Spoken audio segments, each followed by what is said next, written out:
Fabulous. Powerful.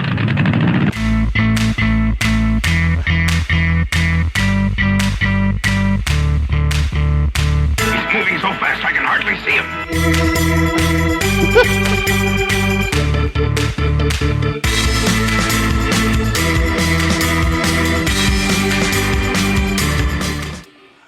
Well, hello, NDK.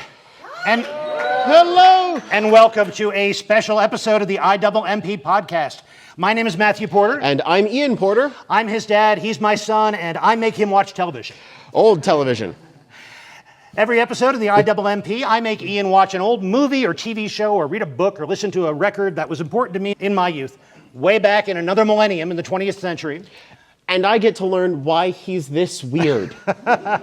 It's excellent. It helps a lot. But here we are on NDK, and it's a Saturday morning. And we know what Saturday mornings mean. Ooh. Now, Ian, hotel rules, no food. Oh, okay, yes. Yeah, you're not wrong. Saturday mornings mean sugared cereal. Yeah. But you're right. Somebody said they mean cartoons. So we're going back to a cartoon that I watched when I was like 5 or 6 years old. Speed Racer. This is one of those things. One of your uncles got me into this. Your Uncle Tom, my brother. Oh, of course, yes. And the fact that, to my 5-year-old eyes, Tom kind of looked a bit like Speed Racer was doubly awesome. Oh, cool brother to have. Yeah, although brothers in Speed Racer are a dangerous topic, I'm just going to say. This is true. I never knew when he was going to put on a mask and leave the house for a while. but it still worked out okay. So this is one of those properties that's just always existed for me. In the cultural zeitgeist, Speed Racer was one of these formational anime that happened long before any of the shows that I grew up with. Well, this look, this style. As with most anime, this doesn't assume you've seen it before, so they set everything up in the opening.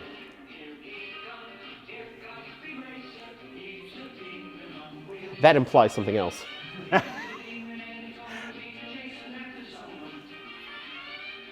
Very jazzy. Love this. Very jazzy.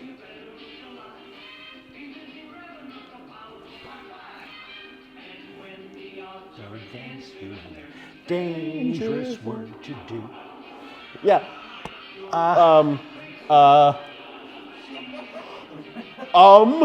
We'll come back to that point. That's pretty important in Speed Racer. Yeah.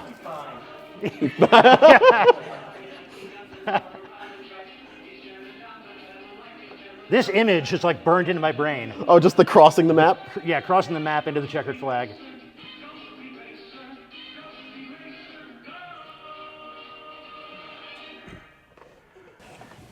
Now, since we are talking about what I watched when I was a kid, we're not talking about Mach Go Go Go, the original Japanese manga, or the anime that came from it, although we need to acknowledge that. What we're mostly talking about is Speed Racer, the Americanized version that showed up on local TV, starting in the late 60s, shortly after it came out in Japan, because it was such an interesting and popular a property there.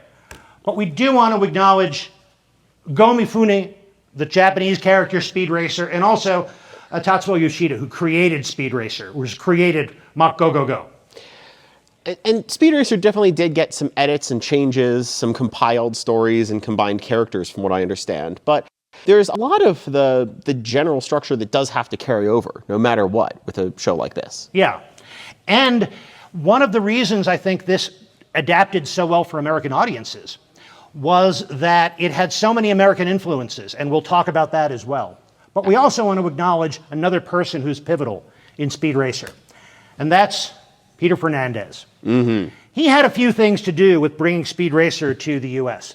He was the producer and the writer and the voice actor who voiced Speed Racer and Racer X and a number of other characters. He's the guy who adapted that theme song that we just heard in the American version. We wouldn't really have Speed Racer in America without Peter Fernandez. This really was a labor of love for him. Having done some of the research now, having seen some of the episodes, there's something that reminds me in a very positive way of fan projects like Dragon Ball Z Abridged or things like that, where a group of people very passionate about it edit something and re-voice act it to make it available to other people and show their love for it in a much more formalized version here than those later fan works. So what we get in the Americanized version of this is something that takes those American influences and kind of brings them back and creates something more American with it. Unlike, say, Gigantor, which is the first anime that I saw as a little kid, where I knew this was from another place, Speed Racer was just a cool cartoon. I had no idea until much later that this originated in Japan and had all these other influences. Speed Racer also doesn't really quite have nationalities as it has car brands and racetracks. It's got a world that is completely revolving around race cars in a fascinating way. Yeah, to the point that international intrigue largely focuses around auto races. Yes. But it's, as a lot of anime of the time, it's very episodic. You can jump in at almost any time. So you're really connected with the characters. So let's talk through some of these characters. Absolutely. Of course, we've got Speed Racer. First name Speed, last name Racer. Nominative determinism.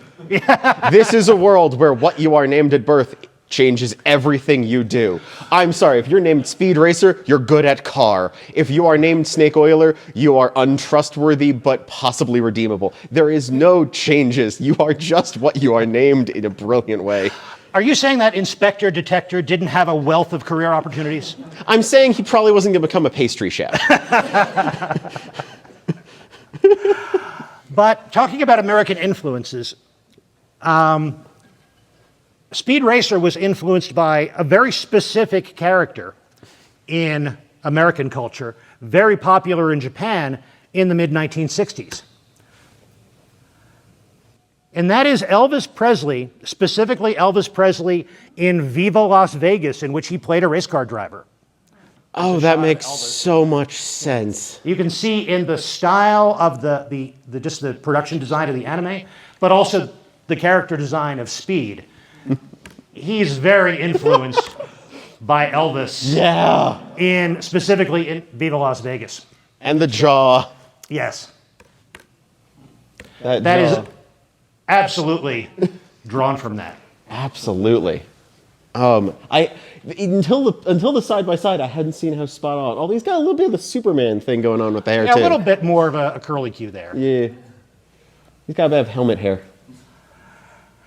And that's one of the influences that we'll talk about. Mm-hmm. But we also have to talk a little more about the rest of the Racer family, because Speed, of course, very influenced by Pops Racer. And I have to admit that on this rewatch, I was a little more identifying with Pops Racer than I was watching this at the age of 5 or 6. Oh, really? Yeah. I couldn't grow the mustache in time for the con. Ah, that makes sense. My hair's not that dark anyway. But Pops Racer, Speed Racer has the potential to be the best race car driver in the world, but they make the point early in the series, he doesn't have the experience, he doesn't have the even keel that he needs to truly be great. Pops Racer, on the other hand, is an engineer. He's a car designer. He lives for racing, but not for driving. He wants to be behind the technology. He's proud of his son for wanting to be a racer, but he's very protective, wants his son to make sure he has the right training and experience before he jumps into this dangerous world. Watching the series, Pops is also haunted by so many ghosts. Yes. Like, if there is a race with something dangerous, Pops has a story of a guy he knew who died there. Every single time. I'm just imagining like Pops Racer opening up his old school yearbook and crossing off another face because there are so many dead people he used to know. It is terrifying. Like one episode, it makes sense. By the 52nd episode, it's getting scary. That's why we occasionally see him falling asleep after a marathon session working in the garage. Because whenever he tries to go to sleep, these faces just haunt him. I think so. It makes sense. We also have Mom Racer, who doesn't get a lot to do. Was her name Mom before she got married? Before they had Speed and Rex? I don't know. That's taking that nominative determinism a little bit too far, but maybe you're right. It's in this scary. world, it's possible. Mom Racer's job is, well, she's got two main jobs. One is to make sure everybody's taken care of, which is an important job, and doubly important in this family. Her job is also to occasionally talk some sense into Pops Racer when necessary. Half the time, sense is let our child do the dangerous, deadly thing, which is a wonderful inversion from other mom in anime stereotypes. There's this like, oh yeah, he can make that jump. Pops is like, I'm not sure if he can make that. Let him. It's only a 15,000-mile race across an icy mountain through caves of lava. Exactly. He's going to have to do it someday. He's a growing boy. But then we also have the other female recurring character in this show, which is Trixie. Thank internal combustion for Trixie. Yeah. Narrative stories would either end short or not happen in Speed Racer if it wasn't for Trixie, whose powers seem to be actually watching what's going on and helicopter. But those are needed. They are. And Trixie is an example of something you see in anime. We talked about this last year in Star Blazers. You get it in Trixie and Speed Racer. There's a kind of feminism you get in that 60s and 70s anime. Intentional or maybe accidental, it's that, well, we've got all these characters, we have to have a girl character. But because there's just the one girl character, she is given so many cool things to do as one person. So she flies a helicopter, like you said. She's got pretty impressive kung fu. She is smart. She is a great character. I love Trixie. Oh, yeah. Trixie covers everyone else's faults and keeps them running. Yes. That's brilliant. She's also, weirdly enough, the most maligned at other times because everyone like ignores her, rejects her, or tells her to stop talking. And she'll be like, yeah, fine, and then goes and does something that actually fixes the problem while everyone else is debating. It happens in more than one episode, and it's always a delight. And then, then we go back to the Racer family for another beloved character. Spritle and Chim Chim, who are one character. They're a hive mind. They are. When they have an idea, you never know which head it originated in. No. They're a hive mind. Spritle is the hive. Chim Chim is the mind. Chim Chim is smarter. It keeps happening. Spritle is the very young sibling in the Racer family. Chim Chim is his gutsier and sometimes smarter half. Yeah, I don't remember. Did they ever explain why they have a monkey? Or does Monkey just exist? There is Monkey. I don't think they ever actually do, and I actually rewatched the entire series a few months ago. Thank you. Yes. Why? Why a monkey? Why not Monkey? There is Monkey. Why not have Monkey? Okay, that's a good point. Yeah, although that implies that we can put Chim Chim in the same category as things like QB, where people with amazing powers have an animal companion, which has terrible implications as well. See, if Chim Chim is like QB, then he's just biding his time to offer a strange and terrible contract to Spritle when he comes of age. Or wait for Pops to build him something terrible enough he can actually enact his plans. I want to see that follow-up. Yeah. And then we get more of the kind of the Racer Motors group, which includes Sparky. Hi, Sparky, an underappreciated character. He's a mechanic of the group. Yes. But he's the one who explains why things are happening. Yes. He explains things, everyone else gets worried, Trixie fixes what Sparky explained. And Pops Racer may design really cool and complicated cars. Sparky's the one who keeps them running. Yes. He keeps them on the track or on the highway or on the icy mountain.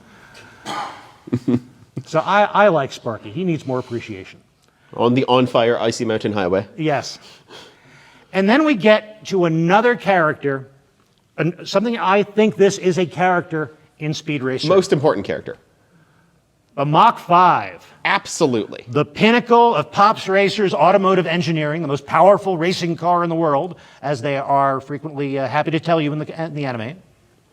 And it is a cool car. It is a cool car, and it is a cool car for so many reasons, because it's not just a high-powered racing car. It's not just a racing car with like jump fins and jacks and all these things. It has trunk space. You can go on a picnic with the Mach 5. This thing's got a features list that just does not stop, and they still have like normal everyday civilian use mode. It's got a trunk that will carry your entire lunch, plus a toddler, plus a chimpanzee. Exactly. And have room for your spare tire. That's impressive. Not that you need a spare tire in the Mach 5. No. Because you're probably not going to be able, you're probably not getting just a flat if the Mach 5 has trouble. But, and you'll see this more in some other cars that we see, there was not a great concern with pedestrian safety when it came to car design in Speed Racer. Let's put as many razor-sharp points at the front of this vehicle as we possibly can. The Mach 5 could, in fact, make a jump towards a target and stick like a dart. And it has gadgets. It has lots of cool gadgets. They actually explain this whole array of gadgets in this second episode of the series. These are the controls of the most powerful and amazing racing car in the world, the Mach 5. Control A releases powerful jacks to boost the car so that Sparky, our mechanic, can quickly make any necessary repairs or adjustments. Control B. Press this button and the Mach 5 sprouts special grip tires for traction over any kind of terrain. At the same time, 5,000 horsepower is distributed equally to each wheel by auxiliary engines. Control C. For use when I have to race over heavily wooded terrain. Powerful rotary saws are protruded from the front of the Mach 5 to slash and cut any and all obstacles. This is Control Button D, which when pressed releases a powerful deflector which seals the cockpit into an air-conditioned, bullet and crash-proof and watertight chamber. Inside it I am completely isolated and shielded. He's ready for bulletproof. The control for special illumination, which can be traversed singly or in tandem, and which enables me to see much further and more clearly than with ordinary headlights. It's invaluable in some of the weird and dangerous places that I race the Mach 5. Rave time. Yeah. This is Control F, which I use when the Mach 5 is underwater. First, the cockpit is supplied with oxygen. Underwater? Then, a periscope is raised to scan the surface of the water. Everything that is seen is relayed down to me by television. Control G releases a homing robot from the front of the car. The homing robot can carry pictures or tape-recorded messages to whomever and wherever I want to send them. The Mach 5 is the most complex and ingenious car ever built, a tribute to my father's imagination, genius, and technical skill. I'm sorry, none of that included an airbag. No. I do want to see just the little clip of Speed Racer like hitting a bump, the Mach 5 stalls, his head hits the thing, and you just see the little drone go poof, as his button hits G. Yeah, it is nice that they added those rotary saws. Those just rotary in case saws. You're not doing enough damage. And What? they're extremely well prepared to be underwater. Yes. It's usually a sign that things are not going well. I'm just also thinking like the combination, it's like, okay, I hit this combination and I can be underwater in a bulletproof environment with saw blades. What are you ready for, Pops? Is this what the ghosts tell you to build? Is this the work of a haunted man? I think it is. It's the Winchester House of racing cars. Yes, it is. But it's amazing. And I love how the most innocuous of those, the jacks, so we can fix the car, are the best of them all. Because the idea of just quick double tap of that button and your car jumps. He does not use word. that for pit stops. He does not use that for pit stops. He uses that in the coolest way ever. And the least weird thing about all of those is the homing robot. Yeah. You put a compartment with a quadcopter and a GPS, it's great. Yeah, it's fine. That makes sense. Yeah. Maybe the buzzsaws are something darker. Yeah. Ops was behind everyone. Yeah, maybe those buzzsaws do indicate something very dark. Some Yeah. strange plan that Pops Racer has. Yeah, that he's yet to tell his kids about. Yeah. I'm confused as to why it contains this. For driving in the woods, that's why. Yeah. Absolutely, that is made up on the spot, Yeah. for sure. It has nothing to do with any thoughts of vengeance against the gang who killed my family 30 years ago. Exactly, Nothing to nothing do like with that. But this is another area of influence on the creator of Speed Racer, and that is James Bond's Aston Martin, specifically from Goldfinger. Oh, yes. Another movie that was really popular in Japan when Speed Racer was being created. A really cool car filled with useful and sometimes deadly gadgets. And if you don't believe it, check the tires. It has the little Aston Martin three-wing parts on the tires there, just like it, Yep. which you see in scenes of this. Did James Bond ever have the buzzsaws?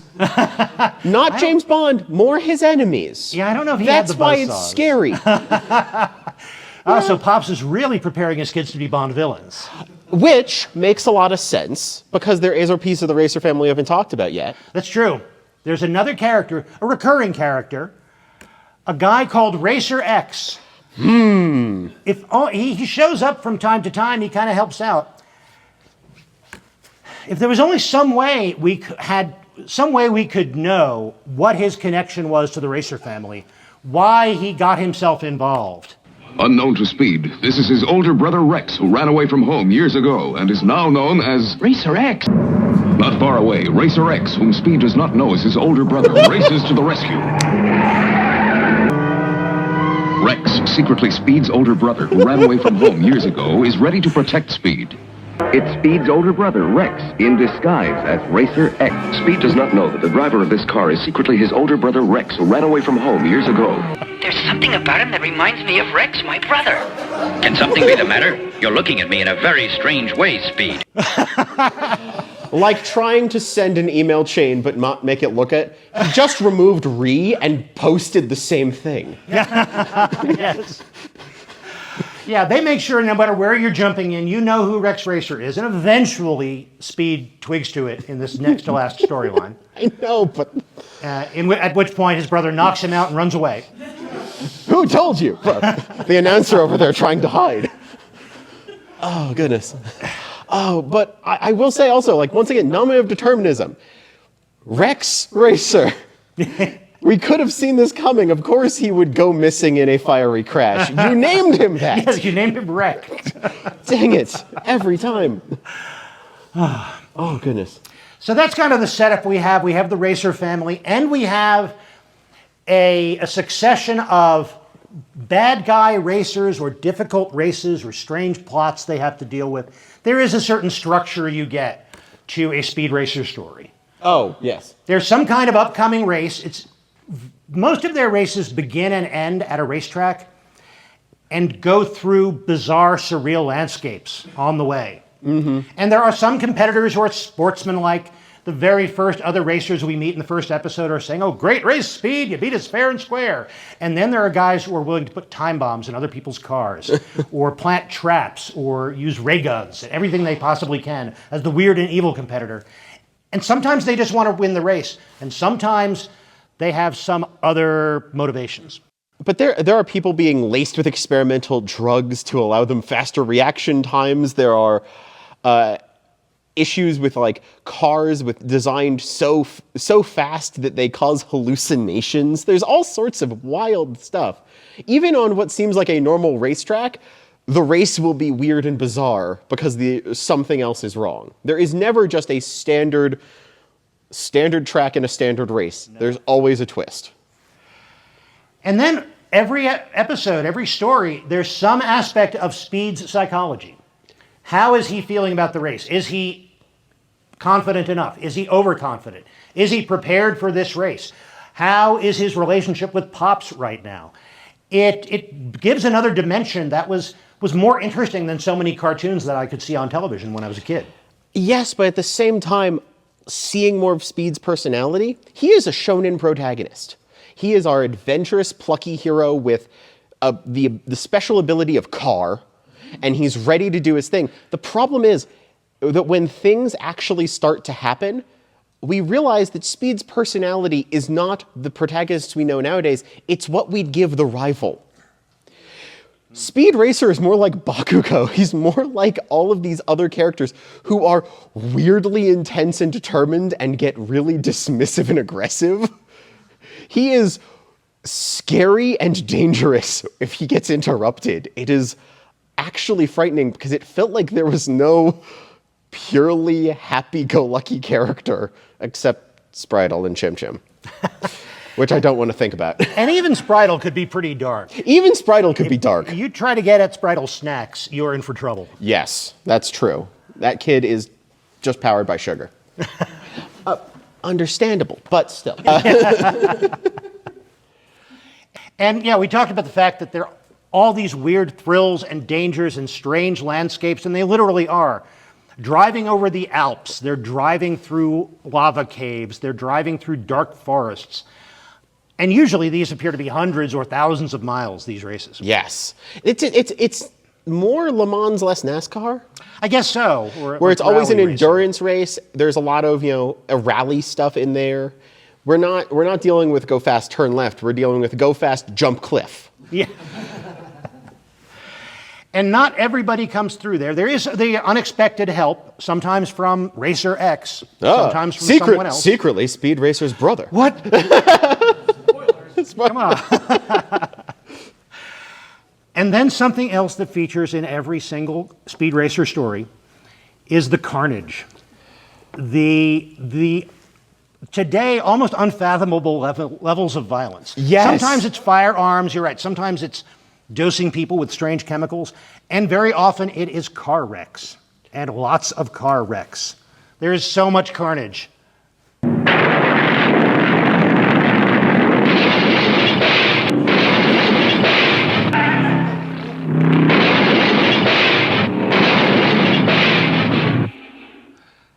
Those are just a few wrecks from about a 3-minute stretch in the first episode. And that sets the tone. And occasionally you will see a driver thrown clear to safety, but not always. Yeah, and think about that. We've got that crash in the opening. That means that there's at minimum, 52 body count, because there's one at the start of every episode, plus everything else. Every single one. Every time. Poor dude. Gone. Go, Speed Racer. He's dead. Go, Speed Racer. He's never coming back to see his family. Go, Speed Racer, go. Like, that's what we get every time to start. Every time. And you're right, there are 52 episodes of this. You could watch Speed Racer every Saturday morning for a year. Every single episode. So, like, every single race Speed Racer's on is, here's our main character and this colorful cast of wild characters, and a good chunk of them are going to die, and another chunk of them will be the reason they died. Why is Speed Racer just Danganronpa in cars? I did not expect this comparison, but it fits. Same with the color schemes sometimes. Wildly bright reds and pinks.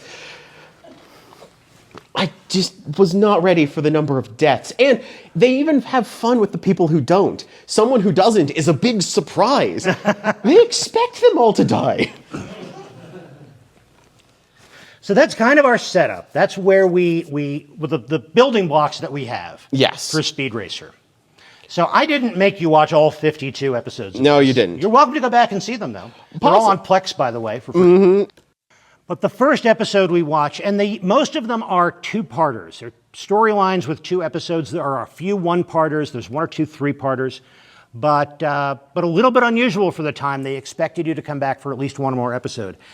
But when they do, they spend at least 10 minutes of the second episode giving you a recap. So you can jump in at any time. Mm-hmm. But the great plan is the first storyline in which we get the setup, we learn who they are, we kind of learn some of the relationships like Speed and Pops. And Pops leaves his job as the top engineer for a giant auto company because they don't want to finance the building of his incredible new design. Yeah. Didn't he sneak plans out using a piece of windshield glass and invisible ink? It's spycraft from moment 1. Yep. He paints the secret plans for his design on the windshield, but then it's kind of a weird automotive gift to the Magi. Yes. In order to earn money to give to Pops to build this car, Speed fixes up the Mach 5 to be in a race and uses the windshield that has the only copy of these special plans on them. And there are a bunch of bad guys, of course, who want to steal the plans. So, of course, they've got to race him for the money and his car, but not destroy his car, but stop him. It's a very tense first setup with this construction of multiple different plot lines converging. And a lot of very cool car versus motorcycle gang, almost Mad Maxy sort of Very Mad scenes. Very Mad Maxy. And we also learned some important things about Pops, like his history as a champion Greco-Roman wrestler. Yes. So he's got some kung fu as well. Everybody's got a fighting style. None of them are the same. But I always love the idea of like, oh, finally, I got you out of your car, Speed Racer. I'll kick your. Oh, there are 4 people here who can each kill me. I was safer when you were in the car. Okay, like so, bad guys keep falling for this. They will get kung fu'd by Trixie. They will be thrown to the ground by Pops. They will get monkey attacked by Chim Chim. There's always something. Yeah, and Spritle likes the effect of a socket wrench on a person's nose. Yeah, that's his go-to move. Yeah, he's just pure pugilist in that sense. And then our second storyline was the challenge of the masked racer, where this mysterious person, Racer X, shows up. Say it with me. Secretly, Speed's brother. He ran away from home years ago. Exactly. But that one was fun, kind of setting up Racer X as being the guy who will, like, he knows what's going to happen and he lets it because he needs it to. There's a lot of times when it's like, I'm going to do the thing. Wait. Okay, now do it. Why'd you make me wait? Watch his explosion. That's why. And for so much of Rex's interaction with Speed, it's to come up to Speed and tell him, don't be in this race. It's too dangerous. You shouldn't be here. You can't trust the other drivers. Don't race this way. And I'm like, who are you? Why are you telling me not to do what I do? Walk up. Don't have an anime convention. Why? We love it here. Please let us. And that carries over into the most dangerous race. This is one of those 3-parters. Not entirely sure they had 3 episodes worth of story. Not sure. This one was fun though, just because we meet the car acrobatics team. These are the sinister racers whose cars can sort of defy physics. Yeah, they fly and float and they stack their cars on top of each other for like stunt shows. It's very much like bring in the clowns, but the clowns are the cars kind of thing. And this is the one in which they are racing over alpine mountains and through incredibly dangerous terrain, those cliff jumps that you were talking about. Yeah, they draw lots to see who has to jump the cliff because every person who jumps it makes the cliff smaller. Yes. And so it's literally like, well, at least half of us are going to die. Let's draw straws to see who it is a plot point that they put like the entire second episode on. Very dark. Very dark. But we also see that the car acrobatic team is kind of cult-like. They're led by Captain Terror, and they have nighttime meetings where his acolytes make torchlit circles while he gives them stirring speeches. Yeah. They're an interesting, and they do come back, so they're an interesting recurring nemesis for the ones that Speed make Racer. it come back. They don't all recur. I guess they have a pretty good recruiting program. Apparently. They left a lot of them at the bottom of that mountain. Yeah. But I do love, it also is fun because having an entire team of similarly designed cars is great for the animators because they can play the same animation of cars over and over. It meant I had a hard time figuring out how many of them there were. They are the car acrobatic team. They are legion. Just as many cars as they need to do whatever it is. And something else we get to see in this one is that the Mach 5 is kind of a living vehicle. It's still changing. After examining what kinds of equipment the car acrobatic team have on their cars, they add to the Mach 5 like these little winglets that help it jump farther. I'm not entirely sure how the physics there works, but they're always on the lookout for ways to improve the Mach 5. Don't worry, I filled the trunk of the Mach 5 with helium, so it's lighter. Where are Spritle and Chim Chim? And then we get to what was probably the most surreal episode by far. Yes. Oh, this one's so weird. The fastest car on Earth. And you can see on that one image there, it starts out in a graveyard where people are exhuming something that is buried there. And what is buried there is a car engine. This is Frankencar. We learn later that Pops Racer knows of this engine and was involved in its construction, and it was so dangerous. And he saw So many racers crash up. Nobody just crashes. They always crash up or smash up. Yeah. So many racers crash up in this. It was unsafe, so they like buried it in a graveyard at midnight. And someone discovered the secret of it and exhumed it and put it into that really cool car. But that's because this is an engine that makes a car go so fast, it causes hallucinations. Speed is there passing out saying, I'm seeing another dimension of speed. Yes. It reminded me of the warp drive from Space Battleship Yamato, where the entire screen just goes trippy and you wind up someplace else. But in a car. Yes.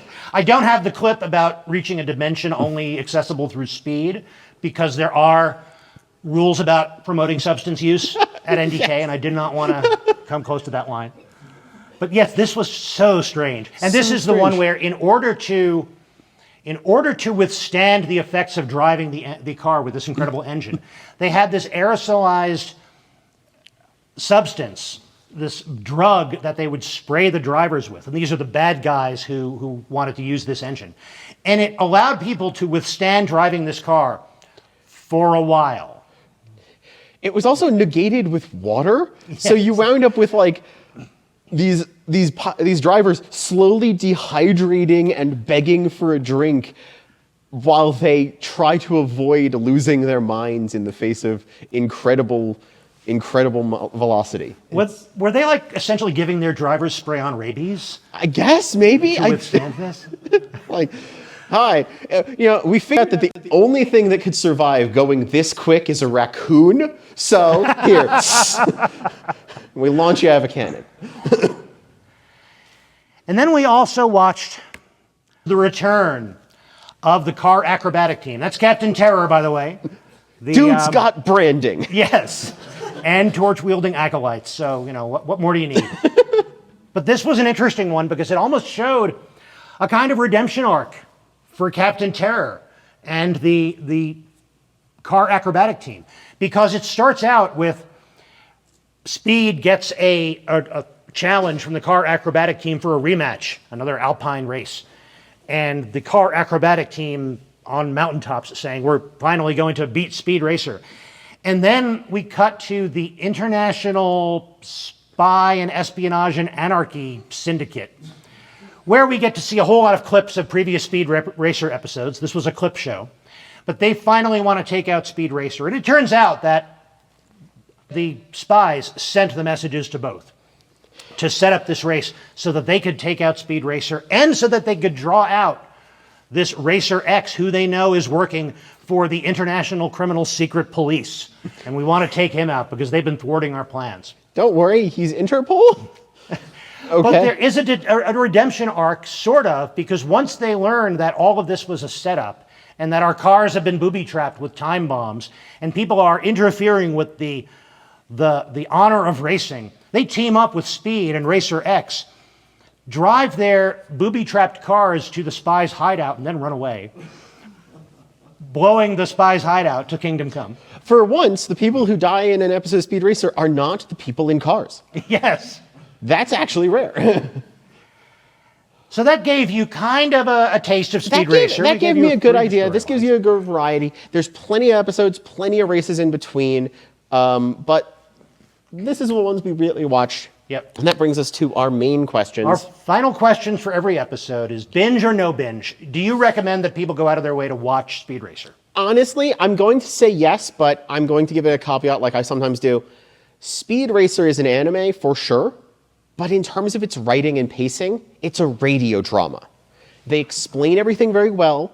It is always that heightened kind of description. Honestly, Speed Racer is some wonderful background watch. Like, you're folding laundry, you're doing something. It's a fun thing to have engaged in the back of your mind, kind of like a podcast. I love it, so I say binge, but I think it's not a you've got to be watching every single second of it kind of binge. I would go along with that. As with a lot of anime at the time, there's a lot of repetition. You can kind of look up every 5 or 10 minutes, listen to the rest of it, and keep repetition the storyline. In Speed Racer? How else will I remember that Racer X is secretly his long-lost brother? So yeah, I would say the same thing. Binge, it's not a high commitment binge though. Yeah. But brings us to our second question, which is, Revive, reboot, or rest in peace. Revive means either a prequel or a sequel, something in the same continuity. Reboot is let's start again with the idea. Rest in peace is even if we love it, even if we're going to watch it again, we don't need more. Let it be what it is. So what do you think for this? Revive, reboot, or rest in peace? Well, I always look at what's already been done in terms of these things, and Speed Racer has had a lot of different versions. Speed Racer itself, it's gotten many different comics which have new stories about it. It had things like The New Adventures of Speed Racer, which was an updated, or Speed Racer X, which was a different updated remake of the series. Speed Racer Next Generation, which is kind of a sequel. It's very, very mid-aughts in terms of it's its... like Speed and Trixie's son after they grow up. It's not even that. It's like a kid who was named after Speed, who's like an orphan who follows in his footsteps or something. And, of course, we've got the Wachowski movie. Oh, you mean the Wachowski Speed Racer, Triumph of Global Cinema? Yes, that one. Yes, that is such a good movie. Good movie. That is such a good movie. And it is true to the original, and yet it brings so much new to it. Love that movie. Excellent movie. Not perfect, but it's great. So, with all of those in mind, we've still got that question of revive, reboot, rest in peace. And my response is to say, I want to see a reboot. Because seeing Speed Racer, it is the shonen action anime that we watch. It is in the same sort of genres as our Naruto's, our My Hero Academias, our Bleaches. It's got that same sort of protagonist and their plucky band facing new and interesting enemies every time. This just happens to be with cars. And I think that some of those modern pacings and sensibilities could really do amazing stuff with this property. Being able to do a Speed Racer where making him a bit more of the underdog, learning from the same way he saw the wings on the car acrobatics team's vehicles and had them added to the Mach 5, seeing him build a set of tools. Don't give him the whole wheel of that controller to start. Add them piece by piece as it goes, and you can have a really interesting show. So I'm hoping we get more Speed Racer and a new revival of it in that sense, a new reboot. I would agree. I think a reboot could be great. It would be hard to top the Wachowskis' movie, A Triumph of Global Cinema. But that's its full title. Yeah, it is to me. Okay. But yeah, I would say a reboot, bringing that into the 21st century even farther, that would be cool. Oh, yes. And we're about out of time. Thank you all for joining us here. You have been great. We really appreciate it. I hope you enjoyed this as much as we did. If you want more about the Intermillennium Media Project podcast, you can go to IMMProject.com or IMM Project on YouTube. Over 150 back episodes, plus more bonuses. There's also a contact page on that if you want to let us know what you thought of this. If you've got other ideas about, especially anime, for which I can force Ian to watch these and let me know what he thinks about them. But thanks again. Really appreciate it. And Absolutely. also, on the way out, you see the lovely lady in the IMMP t-shirt. Free stickers. Thank you very much for joining us. Certainly. Had a great convention. Hey.